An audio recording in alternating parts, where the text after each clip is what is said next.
la opresión que tenía el pueblo día tras día era fuerte. El pueblo estaba oprimido, cargado, cansado, no tenía libertad para adorar al Señor. No tenía espacio para la familia, no tenía espacio para la intimidad, la comunión con Dios. Siempre estaban con la cabeza hacia la tierra, sometidos a los verdugos, maltratados. Su sudor y el fuerte trabajo era solamente escaso para comer. No tenían libertad de nada. Más de 400 años. Cada generación que venía a esa tierra era para servir. Generación pasada, generación venía. Y solo había esclavitud, dolor, aflicción, pan de dolores. Pero un día el pueblo clama, Dios levanta un hombre llamado Moisés. Y con mano poderosa los sacó de la esclavitud, diga conmigo, esclavitud. Les quitó el dolor, la aflicción, la tristeza que había en su alma. No hay cosa más triste que la aflicción y el dolor, el pan del dolor. Pero Dios los saca con mano poderosa. Usted conoce la historia. Salen, el mar se abre en dos y los lleva al desierto. Y esto es lo maravilloso. 40 años el Señor los tuvo en un desierto. Hay muchos que no quieren el desierto. Muchos que aborrecen el desierto. Hay muchos que no quieren saber del desierto. Pero yo quiero decirle en esta mañana algo importante. Cuando Dios lleva al pueblo después de sacarlo de la esclavitud y de la aflicción, que se llegue al desierto donde le da una palabra, Dios le dice y le recuerda las promesas hechas a su antepasado Abraham. Le daré una tierra que fluye leche y miel. En medio del desierto, le recuerda la promesa. Hay una tierra que te espera. En medio del desierto, quiero que usted note algo importante. El pueblo aprendió a dar al Señor. Porque a veces decimos que no tenemos. No hay empleo, no hay ingresos. Pero es ahí donde nuestro corazón es probado. El Señor dice en un texto bíblico: te llevaré al desierto, hablaré a tu corazón, para probarte, para saber lo que hay en tu corazón. Y en el desierto Dios le da un orden que construyan un tabernáculo, en un lugar donde no hay nada, donde no hay alimento, donde solo cae el sol fuerte. Pero el pueblo increíblemente comienza a dar y construyen un tabernáculo. Necesitaban oro, necesitaban plata, necesitaban telas. ¿De dónde salió? Necesitaban diferentes colores. Y todo eso salió cuando el pueblo estaba en el desierto. El pueblo dio tanto, que Moisés tuvo que decirle: ya está bueno, ya no necesitamos más. Construyeron un tabernáculo móvil donde la gloria y la presencia de Dios descendió. Construyeron todos los utensilios que necesitaban, y muchos de ellos estaban hechos en oro. El lugar santísimo, el lugar santo, con cobertura de oro. ¿Dónde? ¿De dónde salió todo eso? Cuando el pueblo estaba en el desierto, en la crisis, en la adversidad. Y ahí aprendió el pueblo lo importante, que Dios era su proveedor, aunque a su alrededor no tuviera nada. El pueblo aprendió a depender de Dios por 40 años. Cayó maná del cielo, alimento, y lo sostuvo. Ahora el pueblo era temeroso, el pueblo siempre estaba humillado. Siempre su rostro estaba en tierra, y fue en el desierto donde el pueblo aprendió a manejar la espada.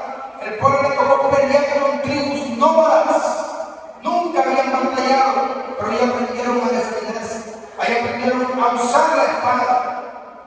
Y fue ahí en el desierto donde recibieron la ley, los mandamientos, la palabra. Fue en el desierto donde fueron instruidos, enseñados, donde el espíritu cobarde, el espíritu de esclavitud que tenía en Egipto fue quitado. Ahora era un pueblo que defendía, era un pueblo que luchaba, era un pueblo que dependía de Dios. ¿Cuánto puede aplaudir al Señor por eso? En el desierto el pueblo aprendió a depender del Señor, a batallar, a confiar en el Señor, a ofrendar. La mejor ofrenda la dio el pueblo en el desierto, cuando nada había y no le faltó nada. La Escritura dice que su calzado 40 años no se destruyó, su vestidura no se desgastaron. Increíble, una dependencia total del Señor. Y allí estuvo la nube. Cuando el sol era fuerte, había una nube que lo protegía. Eso representaba la protección de Dios en tu vida, en tu hogar, en tu familia. No importa lo que el gobierno diga o lo que esté pasando a nuestro alrededor, nuestra vida siempre va a depender del Señor. Y en la noche estaba la columna de fuego que nos calentaba, porque en el desierto ocurre algo. En el día el sol es fuerte, pero en la noche el frío es más fuerte. Y Dios no solamente nos iluminaba, sino que nos calentaba. Había una paternidad de Dios. El pueblo era enseñado que tenía no solamente un Dios, sino un Padre que cuidaba de él. Y cuando estaban allí, Dios le da esta palabra: cuando entres a la tierra que fluye leche y miel, de todo lo que yo te dé, traerás la primicia. Había una palabra de Dios. Ahora, el pueblo que estaba allí en el desierto aprendió a depender de Dios, aprendió a confiar en el Señor, aprendió a aferrarse a su palabra. Pero llegó el tiempo en que la palabra se cumplía. Llegó el tiempo del cumplimiento de la palabra, que entrar en la tierra prometida. El Señor te dice una tierra que fluye leche y esto representa abundancia. Se acababa el tiempo de la escasez. Aunque tú eres en el desierto y no le falta nada, pero aquí va a haber abundancia y sobreabundancia. La Escritura dice que casas que ellos no construyeron estaban preparadas para ello. Viñas, todo lo que estaba en la tierra de Canaán, los arroyos, los ríos, los mares, los viñedos, era para el pueblo de Israel. Ellos habían trabajado en eso, no habían hecho nada, pero Dios lo tenía preparado para ellos. ¿Cuántas cosas Dios tiene preparada para ti? Pero primero a veces tienes que pasarte por el desierto, tienes que probar para ver si tú ahí en medio de la crisis, de la adversidad, siembras, das, sigues fiel al Señor. Y cuando entran a la tierra, ella dice que los muros de Jericó se cayeron y ellos entran y están las casas preparadas, están las fincas listas y ellos comienzan a escoger de lo mejor de la tierra. Todo ese territorio se les entrega en manos a Israel. ¿Quién trabajó para ellos? Los cananeos. Prepararon casas hermosas para dárselas al pueblo de Israel. Y el pueblo comenzó a adueñarse, a tomar posesión de esa promesa, de esa palabra. Y comenzaron a llevar las primicias, comenzaron a cumplir el Señor, comenzaron a ser fiel. Ya no era un pueblo esclavo, ya no era un pueblo que estaba en el desierto, ya no dependían del maná. Ahora fluía de la tierra la bendición. Y simplemente tenían que ¿qué? Obedecer al mandamiento que Dios le había dado. Llevar sus primicias, llevar de lo que Dios le había dado. Toda esa tierra le entregó el Señor. Y el pueblo comenzó a ser bendecido. Comenzaron a hacerse casas lujosas, los mejores vehículos de aquel entonces, las mejores posiciones, los mejores vestidos. El pueblo era temido. Israel era temido en todas las naciones alrededor. No había pueblo más poderoso y más grande que el pueblo de Israel. La fama de Israel se extendió a todas las naciones vecinas y no había quien se metiera con Israel, porque había un ser, una protección de parte del Señor. Lo mejor de la tierra era para Israel. Pero ¿qué ocurrió? El pueblo se olvidó del Señor. Cuando llegó la abundancia, cuando vieron sus vestidos hermosos, sus casas lujosas, cuando vieron sus bolsillos llenos, pensaron que ya no dependían del Señor. En el desierto clamaban, oraban, y la provisión venía. Aquí lo tenían todo. Aparentemente no necesitaban de Dios. Y el pueblo cometió un error, se olvidó del Señor. Una vez enseñaba y decía, a veces la prueba no es solamente cuando hay escasez, la prueba es cuando viene la abundancia. Sin la abundancia vas a seguir con el corazón contrito ante el Señor, humillado, haciendo los servicios, sirviendo al Señor, clamando en las madrugadas, porque a veces nuestra oración es por la necesidad y no por la dependencia de Dios. Cuando Israel se olvida del Señor, viene la crisis, se levantan naciones contra ella, se levantan los filisteos, el pueblo comienza a servir a los baales, el pueblo comienza a olvidarse de la ley, el pueblo comienza a olvidarse de los mandamientos, de los principios que Dios le había enseñado, y ahora el pueblo se convierte como uno más de los cananeos, idólatras, en hechicería, en desobediencia a los mandamientos de Dios. Se olvidaron del tabernáculo, la casa de Dios quedó abandonada. Ya no había primicia, ya no había ofrendas al Señor, ahora se servían a los baales y a otros ídolos.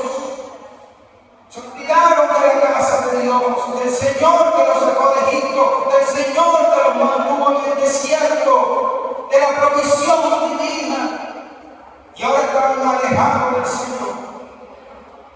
Adoraron hasta el sol, pasaban a sus hijos por el fuego, sirvieron a Malón, a Astarot, y era un corazón pervertido el del pueblo de Israel.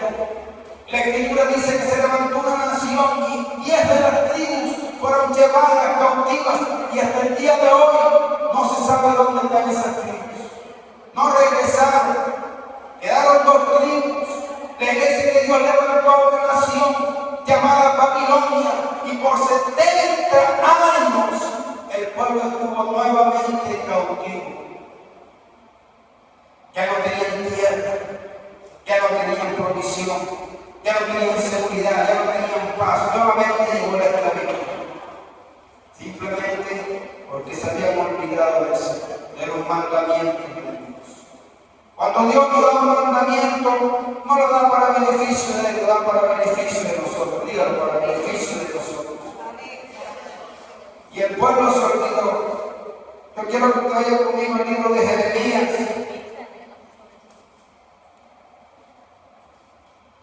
Libro de Jeremías, capítulo 2, versículo 3. Dice: Santo es Israel a Jehová.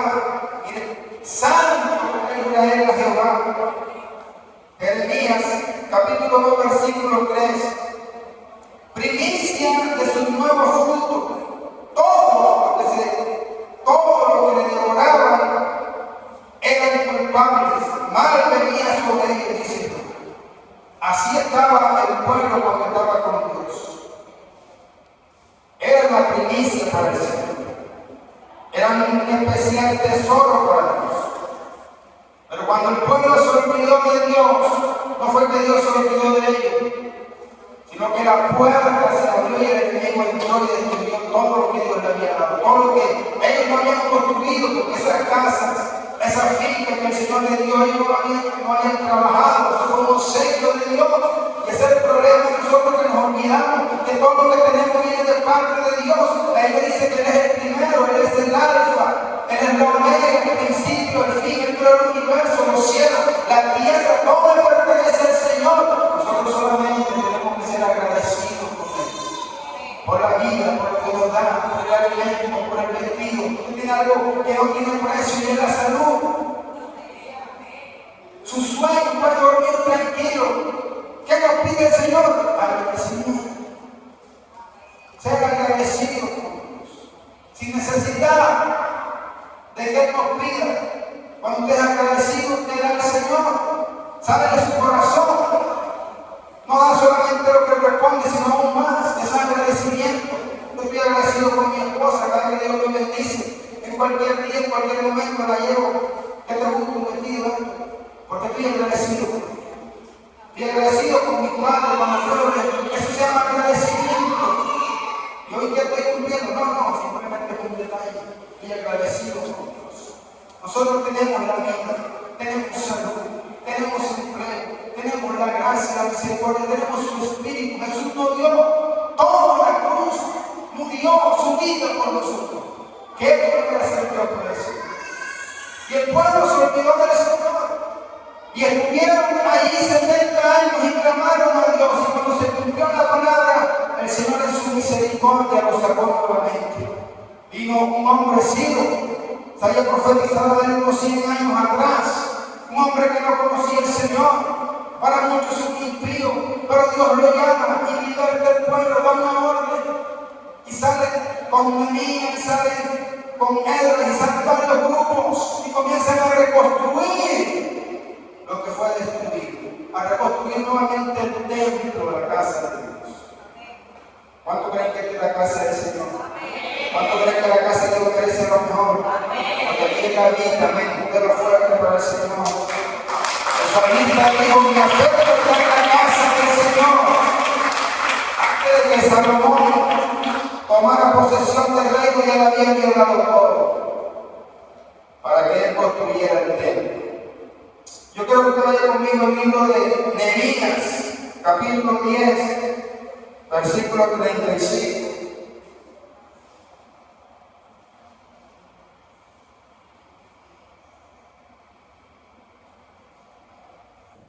Nehemías, capítulo 10, versículo 35. Es increíble lo que el pueblo aprendió la lección. Después de 70 años, Dios saca a Egipto del corazón del pueblo de Israel, porque ellos habían salido de Egipto, pero Egipto no había salido de ellos. Y eran idólatras, y en medio de la cautividad esa adoración a los ídolos se quitaba.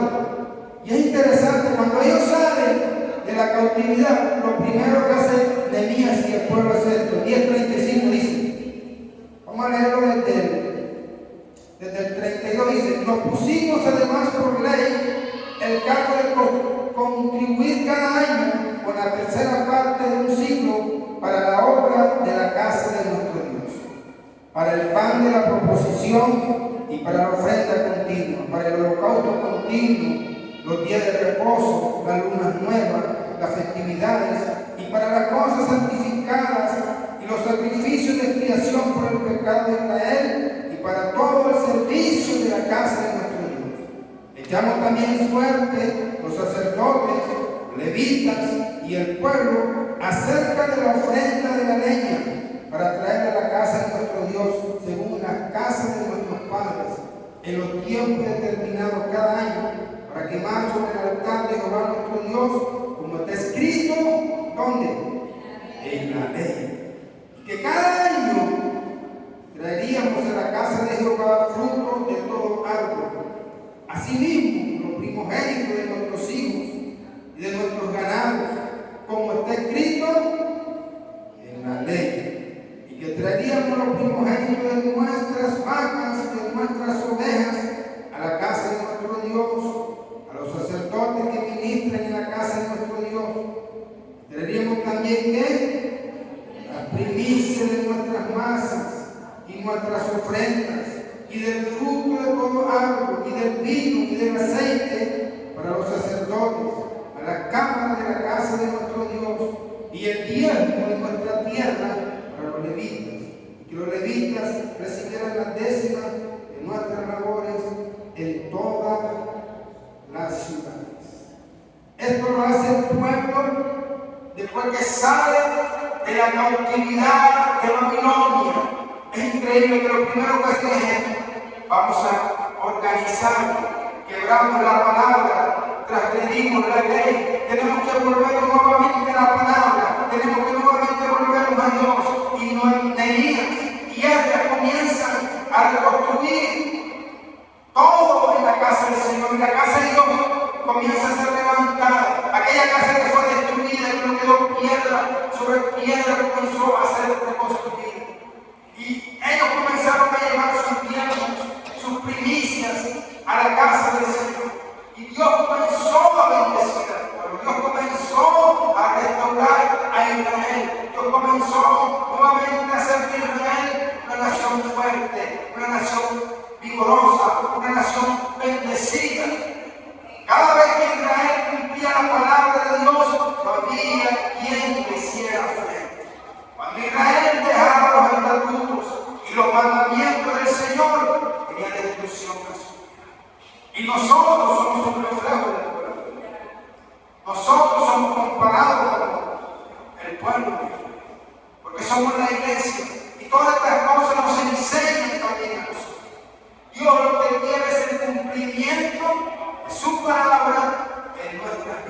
bien de quién?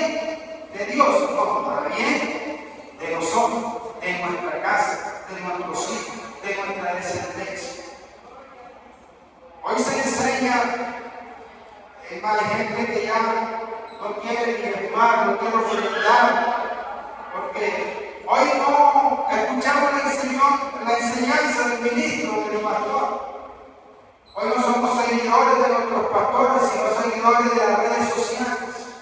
Y alguien comienza a decir cosas por ahí y creemos más lo que dicen por ahí que a lo que dice la palabra, a lo que somos enseñados. Oye, si tú has sido bendecido por ahí con un mandamiento, porque alguien viene y lo cambia, tú vas a dejar todo eso. Cuando Dios ha bendecido.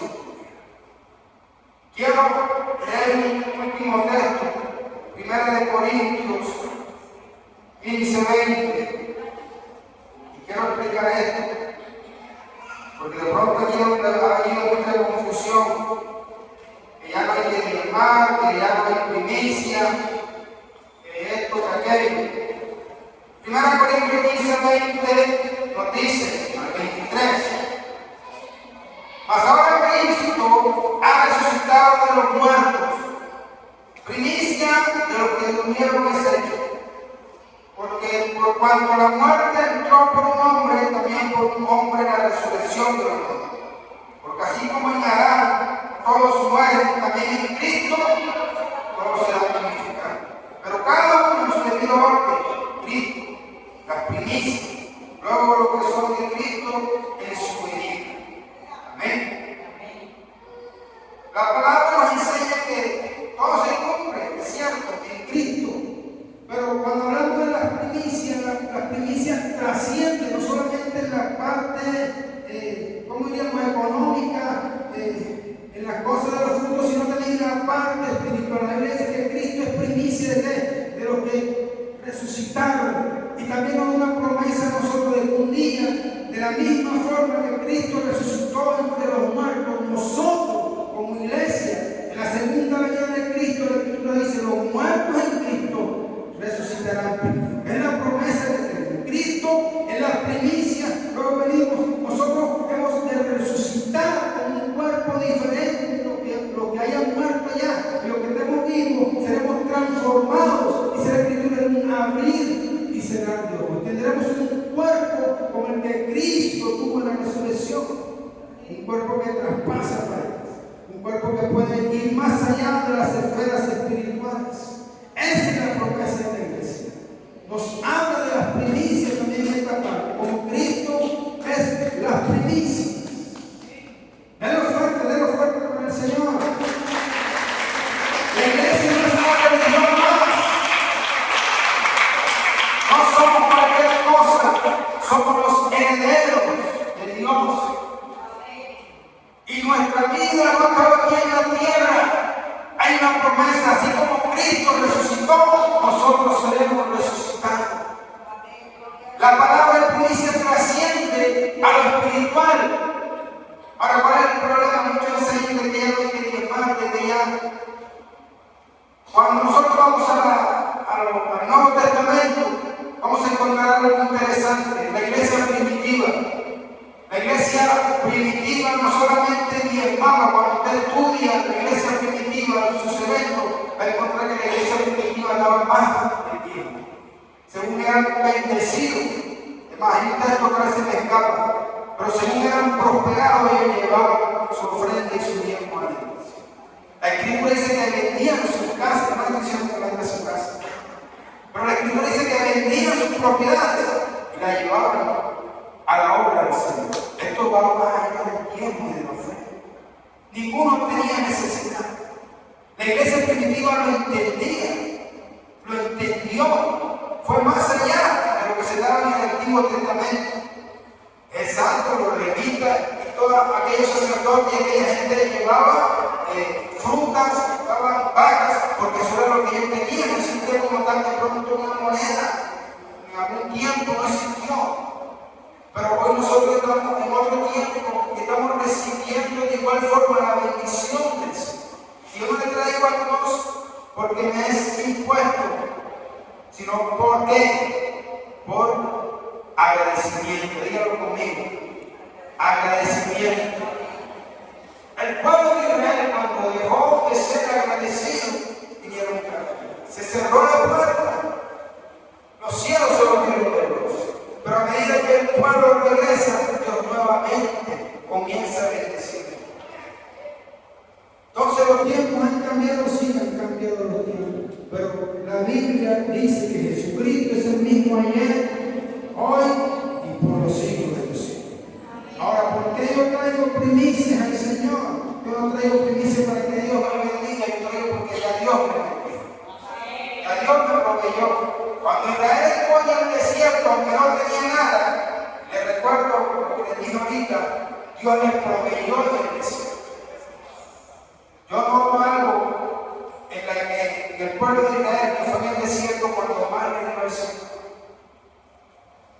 Fue en medio de la crisis, porque ahí en la crisis cuando más dependemos de Dios, cuando más oramos, nos levantamos a la madrugada y estamos ahí. Hay una dependencia total. Pero cuando el pueblo entró que fluía la bendición como leche y miel, se olvidaron del Señor.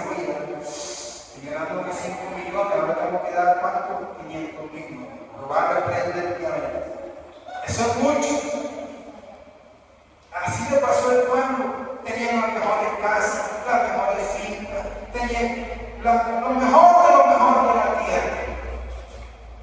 Entonces a veces por eso que la bendición viene 100,000, bueno, porque es de 10, para que no te vaya. Pero Dios es fiel, Dios es bueno. ¿Qué pide Dios de nosotros? Más que cualquier otra cosa, pide, dame, hijo mío, tu corazón, porque de él emana la vida. Yo siempre he dicho, cuando uno está agradecido con Dios, no importa la crisis, la adversidad, la enfermedad, no importa si hay honra o no, ahí estamos sirviendo al Señor. Porque la recompensa viene de quién? De Dios. Es Dios el que recompensa. Es Dios el que conoce tu corazón y tu necesidad. Es Dios el que te quiere abrir la puerta. La Biblia dice, Él es el que te da la sabiduría para hacer la riqueza. Está en Deuteronomio. Él nos da la sabiduría para hacer la riqueza. Él te dio la sabiduría para tener ese empleo. Él te dio la sabiduría para entrar en esa empresa. Él fue el que abrió la puerta. Él es el que abre y nadie cierra, dice la Escritura. Él es el proveedor de la fuerte. Él es un proveedor, un redentor. Bendito sea el Señor. Dice que si estoy triste, dice una canción. En la alegría, si estoy enfermo, Él me sana. Él está ahí siempre con nosotros. Simplemente exige de Dios y de nosotros que cumplamos su palabra, su mano, para que nos vaya bien, dice la Escritura. Para que nos vaya bien. Cumplir su palabra para que nos vaya bien. Aparte de lo que muchos digan, nosotros seguimos confiando en su palabra, aferrados a su palabra, creyendo en el Señor. Porque ya yo empecé a decir que el Señor, Dios me inquietó a darnos el tiempo, sino el doble de tiempo. Dios lo puso en mi corazón, que no estoy diciendo que lo puso en mi corazón. Y comenzó a hacerlo, y Dios comenzó a bendecirme doblemente. Dios trata con cada uno de nosotros de diferentes formas. Se dice que tenía la empresa de colgate y llegó a dar el doble, sino 90 veces más. El 90% son corazones agradecidos. Tiene que ver con agradecimiento. Y todo está ahí. Dios sigue siendo el mismo. Su palabra no cambia. Simplemente confiamos en su palabra, no en la economía, no en la situación del país, no en las noticias que escuchamos. Confiamos en Dios. Porque Dios de la nada hace que los pozos secos fluyan. Hace que donde nadie entre, usted entre. Le da sabiduría incluso para hacer una empresa, para hacer un negocio. Muchos en la pandemia dependimos del Señor, y a muchos les fue mejor en la pandemia que incluso en estos tiempos. Porque Dios siempre, como estuvo el pueblo en el desierto, siempre será el pueblo. 40 años y el pueblo no fue.